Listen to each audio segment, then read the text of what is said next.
Olá pessoal, tudo bem? Sejam bem-vindos ao Code Shadow. No vídeo passado nós vimos estruturas de controle. Então, de acordo com uma certa condição, a gente executaria um comando ou pediria uma entrada do usuário, enfim. O que a gente quisesse fazer, a gente poderia colocar dentro de uma certa condicional. E hoje nós veremos como fazer para repetir uma determinada operação. Então, no vídeo a gente viu que a gente pode digitar um número e verificar se ele era, por exemplo, menor do que 5, ou maior do que 5, ou mesmo igual a 5. E como é que a gente faria para não precisar executar o programa toda vez, né? Então a gente mantém o programa rodando e só vai sair em determinado momento. Então, para isso a gente usa laço de repetição. Então a estrutura de um laço de repetição é bem parecida com a do if, só que a gente vai ver hoje o while. Por que a estrutura é parecida? Porque primeiro você escreve a palavra-chave e em seguida você põe um parênteses. Então, se vocês lembram do outro vídeo, né, que a gente tinha o if, só que agora a gente está usando um while. Então, vai ser o while alguma condição. Então, vamos supor aqui que nós vamos ler uma entrada inteira do teclado. Então, uma entrada. E vamos repetir aqui enquanto essa entrada, por exemplo, for maior que zero. Então, lembre, né? Se a gente está usando o valor de entrada, a primeira coisa que a gente faz é usar o valor de entrada antes de definir algum valor para ele. Então, é bom que a gente inicialize esse valor. Então, vamos supor que a entrada é igual a 1. Então, se a gente está inicializando a entrada com o valor 1, a gente vai garantir que ele vai entrar nesse bloco. Novamente, a recomendação aqui é usar chaves. Assim como o if, o while ele também aceita um comando só. Então, se a gente colocasse aqui, por exemplo, algum comando, por exemplo, cout teste, vocês vão ver que isso aqui vai dar um loop infinito. Porque a gente nunca está modificando a entrada. Ela sempre é maior do que zero, porque a gente colocou o valor 1. E só tem esse comando, teste. Então, só para vocês verem aqui, usando novamente as nossas flags, né? Então, se vocês não viram o vídeo passado, essa flag aqui é para indicar que a gente está usando C++14. Apesar de que eu não estou usando nada de C++14 nesse código, mas é só para a gente ficar acostumado a usar essa flag, já que a gente vai ver no futuro coisas de C++14. Então, compilar o nosso programa. Se a gente rodar esse programa, ele vai ficar imprimindo teste a vida inteira. Então, se vocês rodaram aí, vocês podem apertar Ctrl e C, né? Ctrl C e ele vai parar essa execução aí. Caso vocês tenham rodado esse mesmo programa na casa de vocês. Então, a gente não quer que isso aconteça, né? Então, como eu falei, a gente sempre coloca aqui chaves, mesmo se tiver só um comando, pelos motivos exemplificados no vídeo passado. Então, se você não viu, eu recomendo que você assista. E vamos fazer agora alguma coisa. Então, é uma entrada. Então, como eu falei, a gente quer pegar uma entrada do teclado. Então, a gente pode até colocar aqui uma mensagem para o usuário. Informe um valor maior que zero. Só para ele saber que a entrada tem que ser maior que zero. E fechar aqui, né? A gente quer que o usuário digite na mesma linha. E aqui embaixo a gente pode, por exemplo, colocar um cout valor informado. E imprimir o valor digitado pelo usuário. Pulando linha. Então vamos executar esse comando para ver o que exatamente a gente vai conseguir fazer aqui. Então vou limpar aqui a tela. Vamos recompilar o programa. Forma valor maior que zero, 5. Valor informado, 5. 3. Valor informado, 3. 789. Valor informado, 789. Se eu digitar 0, ele vai mostrar o valor informado e vai parar a execução. O que acontece aqui? Quando a gente usa o while, a primeira coisa que ele faz é verificar esse parâmetro. Então, por exemplo, se eu colocar aqui 0, vou colocar 0 e vamos recompilar o nosso programa. Então, se eu rodar o programa, vocês veem que ele nem imprime nada. Então, quando a gente usa o while, a primeira coisa que ele faz é verificar essa condição. Então, ele vai ver, a entrada é maior que 0? Não. O valor dela é 0. Então, Lembre, né, que esse comparador de maior ele tem que ser estritamente maior, ele não verifica igualdade. Né? Então, só vai ser verdadeiro se for maior do que zero. Como a entrada tem valor zero, ela não é maior do que zero. Então, não vai executar nada. Então, já vai sair para o return aqui. Agora, como a gente colocou 1, né? Então, colocando 1, ele vai chegar aqui nessa linha, while entrada é maior que zero. Entrada é maior que zero? Entrada tem valor 1. Opa, então é maior do que zero, então eu vou entrar. Aí ele vai pedir, né, informe um valor, e vai esperar o usuário digitar alguma coisa. Logo que o usuário digitar alguma coisa e der Enter, essa mensagem vai ser impressa. Então, valor informado, suponho que eu digitei 5, então ele vai aparecer valor informado 5. E aí ele vai retornar de novo para essa comparação. Entrada é maior do que zero? Como eu digitei 5, então aqui vai ser 5 é maior do que zero. Ou seja, 5 é maior do que zero? É. Então ele entra novamente, informe um valor maior do que zero. Aí se eu digitar zero, a entrada vai receber zero aqui. A gente vai imprimir valor informado, zero. E aí ele vai verificar novamente. Zero é maior do que zero? Não, não é. E aí ele sai do programa. Também funcionaria se fosse uma entrada negativa. Então, se a gente vier aqui, recompilar o programa, né, já que a gente alterou a inicialização da variável, forma um valor maior do que zero. Se eu digitar menos 2, por exemplo, ele vai informar que a gente digitou menos 2 e vai parar a execução. Então, essa é uma das formas de a gente fazer entradas múltiplas, né? A gente poderia também ver aqui diferente, ou seja, lembra que eu falei, né? Então, o comparador de igualdade seria esse aqui. Enquanto a entrada igual a zero. Só que aí esse laço só ia rodar enquanto a entrada tivesse valor zero. Então, não seria muito útil para a gente, porque aí o usuário só poderia digitar zero para poder manter no laço. Então, se a gente pudesse colocar, por exemplo, diferente de zero. E aí vamos testar esse programa.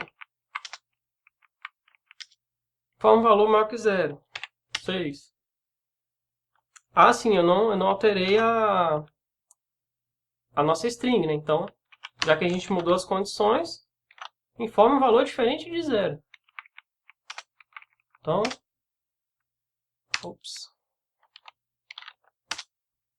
informe um valor diferente de zero. 5.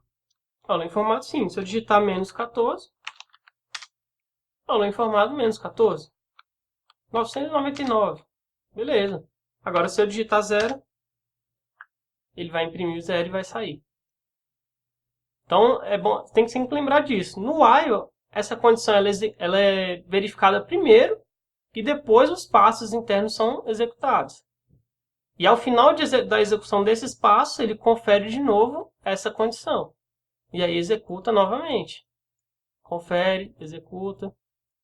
Então, como é que a gente poderia usar esse laço aqui de uma forma melhor? Então, vamos supor que a gente queira, por exemplo, somar. Vou declarar aqui uma soma, né? De números.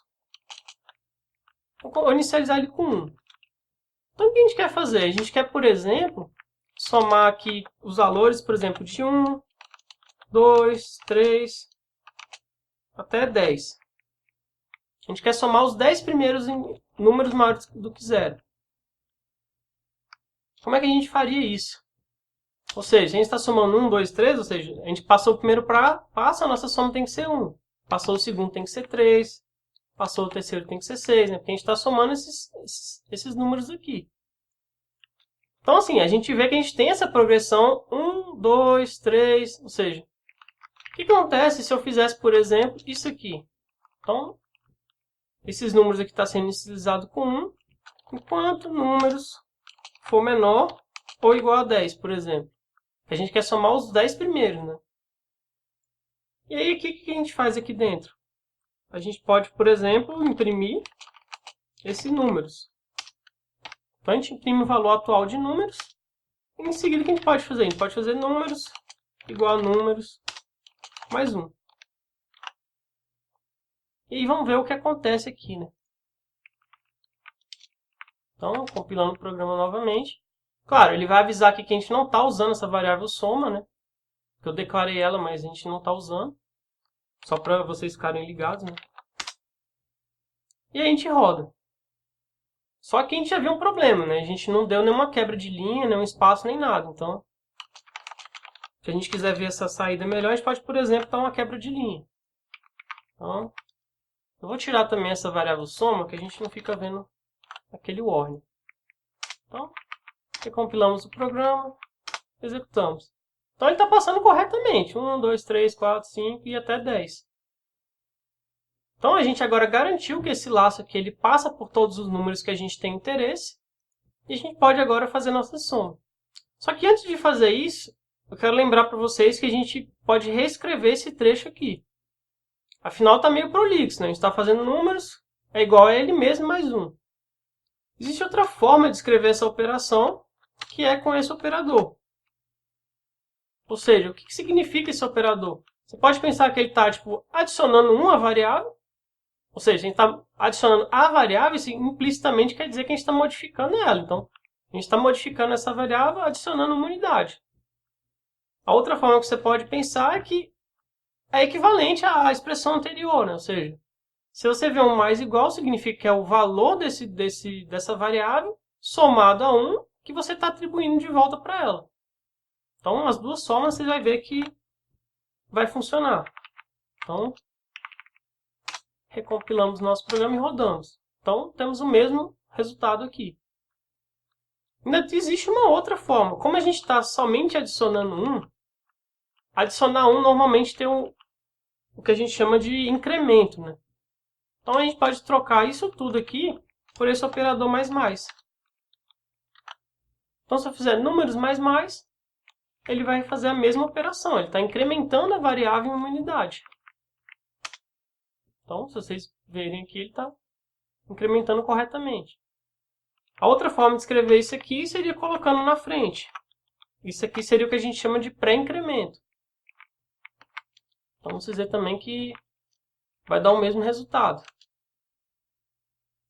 E nesse caso aqui não faz diferença, né? Mas eu vou explicar para vocês direitinho a diferença entre o pré-incremento e o pós-incremento, mas em outro vídeo. Então, nesse vídeo aqui foi só para mostrar para vocês, então vamos manter essa notação mais fácil, né? Mais igual a 1. E aí, como eu falei para vocês, a gente quer fazer uma soma. Então, essa soma que ela tem nisso valor 0, né? Porque 0 é um valor que não influencia soma nenhuma, né? Se você tem um valor 1 e você soma 0, o resultado disso é 1. A diferença seria, por exemplo, na multiplicação. Se você tivesse um valor 1 e estivesse multiplicando por 0, isso daria 0. Então, a gente vê que esse inicializador aqui não seria válido para uma multiplicação. Então, na multiplicação, a gente teria que usar 1. E aí, o resultado estaria certo. Então, se aqui fosse 3, aqui daria 3. Mas como a gente está fazendo uma soma, então, o valor que não interfere em uma soma é o valor 0. E aí a gente vai somar todos aqui. Então, eu vou só apagar essa aqui, que a gente já viu que ele passa por todos os números. O que eu vou fazer aqui? Eu vou fazer soma. A gente está incrementando com o valor de números. Lembram, né? É o mesmo funcionamento desse aqui de baixo. Então, esse termo aqui de cima é equivalente a isso. A gente está pegando o valor de soma, somando com o valor de números e atribuindo a variável soma. Então, as duas formas de escrever estão corretas. Eu prefiro essa forma. Acho que não é necessário a gente repetir a palavra soma. Isso aqui transmite a mensagem claramente, né? Assim, conforme você for pegando prática e começando a usar mais, isso aqui vai ficar mais natural para você, né? Pode parecer estranho de início, mas assim, é simples. Não... Então, beleza. A gente fez aqui a nossa soma, só que, claro, né? A gente precisa dar um cout dessa soma. Vamos escrever também bonitinho aqui, né? A gente sabe o que está acontecendo. Então, soma. E vamos compilar nosso programa. A gente rodar o nosso programa, soma das 55. Será que esse valor está correto? Então, se a gente quiser verificar isso, a gente pode fazer na calculadora ou na mão mesmo. Então, vamos ver. A gente tem 1, mais 2, mais 3, mais 4, mais 5, mais 6, 7, 8, 9, 10. Se a gente somar 1 e 2, temos o valor 3. 3 e 3, 6. 6 e 10, 10. 10 e 5, 15. 15 com 6, 21. 21 com 7, 28. 28 com 8, 36. 36 com 9, 45. E 45 com 10, finalizamos com o valor 55. Então a gente vê que está certa a nossa soma. A gente deu um valor 55 aqui na nossa saída. Qual que seria também uma outra possibilidade, então? A gente pode, por exemplo, querer somar desses 10 primeiros números, a gente quer, por exemplo, somar somente os pares. Então, qual seria a condição para a gente verificar isso, né? Então, a gente quer ver se esse número aqui ele é par. Existe um operador chamado resto, que é esse porcento aqui, né? Então, se o resto desse número por 2 for 0, aqui não é necessário, mas eu gosto sempre de colocar, né? Então, sempre colocar parênteses para colocar exatamente o que a gente quer verificar, né? Então, esse aqui é o resto da divisão por 2. Então, se a gente pensar, ó, por exemplo, se a gente tem... São números inteiros, né? Então, um número inteiro, quando a gente divide... Se a gente tem um número x, se a gente está dividindo por um número y, isso vai resultar num quociente e um resto. Então, por exemplo, se a gente tem aqui, por exemplo, variável 5. Aliás, se a gente tem, por exemplo, o número 5, né? E a gente dividir isso, por exemplo, por 2. Qual que será o nosso quociente? O quociente aqui vai ser 2. Porque 2 é o maior número, né? Que a gente consegue multiplicar 2 e obter um valor menor ou igual ao o dividendo aqui, né? E o resto? O resto seria 1. Afinal, 2 vezes 2 é 4. Então, se o máximo que a gente consegue dividir 5 por 2 em números inteiros daria no máximo 2. Então, se a gente tem uma divisão que dá 2, 2 vezes 2, 4. 5 menos 4, então a gente tem o resto 1. Então, é isso que eu estou usando aqui para a gente verificar a paridade. Ou seja, se tem resto 1, quer dizer que é ímpar. Se a gente fizesse aqui, por exemplo, 6, esse resultado daria 3 e aqui daria 0. A gente teria um resto 0, porque 3 vezes 2 já dá 6. Então, para isso que serve esse operador de resto aqui. Então, o que acontece? Se o resto da divisão por 2 for 0, quer dizer que é um número par. Então, nesse caso aqui, eu vou fazer a soma. Então, lembrem, que nem eu falei no outro vídeo também, você pode colocar quantas coisas você quiser aqui dentro. Por exemplo, aqui tem um while por fora, aí você tem esse condicional. Se você precisasse de fazer uma outra repetição aqui dentro, você poderia colocar um outro while, por exemplo, que faria outros passos aqui dentro. Então, tipo, isso aí que depende do seu programa, né? Claro que conforme você vai aumentando essa indentação, seu código vai se tornando mais complexo de entender, né? Porque você já tem um laço de repetição aqui fora, você tem uma condicional e você teria outra repetição. Imagina se aqui dentro tivesse outro condicional. Então é bom tomar cuidado com esse tanto de bloco alinhado, porque vai chegar uma hora que seu código vai ficar muito, mas muito difícil de entender, né? Então esse código aqui seria o que somava os pares. Agora o que acontece, né? Como a gente está na função main, não tem mais nada assim que deixe isso mais claro para a gente. Seria bom a gente ter uma coisa aqui mais legível, né? Então, por exemplo, aqui podia ser soma pares o nome da variável. Então, a gente bateria o olho nesse código e sabe que está somando os pares. Apesar de que esse if aqui também é bem claro. Se você já tem uma noção aqui do resto, então é fácil de ver que isso aqui está verificando os pares. Mas é sempre bom assim, a gente ter nomes de variáveis mais claros possíveis, né? Então, soma pares e a gente vai somar os números pares. Vamos ver se esse programa funciona.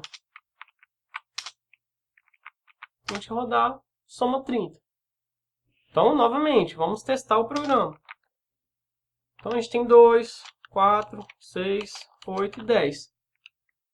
A gente soma esses dois, 6. Somando esses dois, 12. Somando esses dois, 20. E somando esses dois, 30. Então, a nossa soma está correta. Então é isso, pessoal. Como eu falei, não se preocupem com aquela notação de incremento. Eu vou voltar nisso mais pra frente em outros vídeos. Foi só para mostrar para vocês que existe aquilo lá e para que serve. Então eu vou ficar devendo a diferença entre o pré-incremento e o pós-incremento. Tem diferença, inclusive em contextos diferentes, né? Então, mas a gente vai ver isso tudo mais com calma mais pra frente. E como eu mostrei também, né, então você pode alinhar outras coisas dentro de laço de repetição, assim como você pode alinhar estruturas de controle. Só é bom tomar cuidado, né? Que não eu falei, se você vai aprofundando muito nesses blocos de código, então você tem um bloco que é do seu laço de repetição, aí você coloca um outro bloco de controle, aí você coloca outro bloco de repetição, outro bloco de controle, que tem outro bloco de controle. Então seu programa vai ficando aquela pirâmide descendo assim, vai ficando muito extenso, né? Então até para você mesmo ler depois, isso vai ficar muito difícil. Então a gente vai ver que é bom a gente sempre pensar num código mais enxuto, e quando a gente vai aprender funções, a gente vai passar parte desses códigos para funções, para também ficar mais a gente fazer uma abstração melhor, né, do que a gente está fazendo, para que serve aquele trecho de código. Por exemplo, aquele if lá eu poderia encapsular numa função. Então, poderia jogar lá, tipo, se for par, e aí ele verifica aquela condição, né? Então, ficaria bem claro ali, ó, se, por exemplo, se par. Ele vai ver se é par, se aquele valor é par. Então a gente pode jogar isso para uma função que faz essa verificação. Né? Mas a gente vai ver isso tudo mais para frente. Então é isso, pessoal. Eu acho que o laço while é um laço bem simples, né? A gente só tem somente um condicional e ele executa aqueles passos que estão ali dentro. Existem outras formas de usar o while, né? Mas a gente vai ver isso mais para frente também. Conforme for necessário, eu vou apresentando mais assim jeitos de usar e detalhezinhos e tudo mais, né? Mas pelo menos como um conhecimento inicial, né, só para a gente ter noção de como ele funciona, eu acho que foi uma introdução assim que deu para ver algumas coisas, né? Mas claro, né, se vocês tiverem alguma dúvida ou ficou alguma coisa que eu não expliquei direito, eu tenho mania, né, de falar muita coisa e às vezes eu não percebo que eu falei alguma coisa batida ou meio rápido. Então, se tiver algum problema, deixem nos comentários. Eu posso fazer um vídeo respondendo, ou se for algo simples, eu respondo no comentário também, sem problemas. E é isso aí, pessoal. Então, se vocês gostaram do vídeo, deixem seu like. E, se você não conhecia o canal, se inscreva. E até a próxima.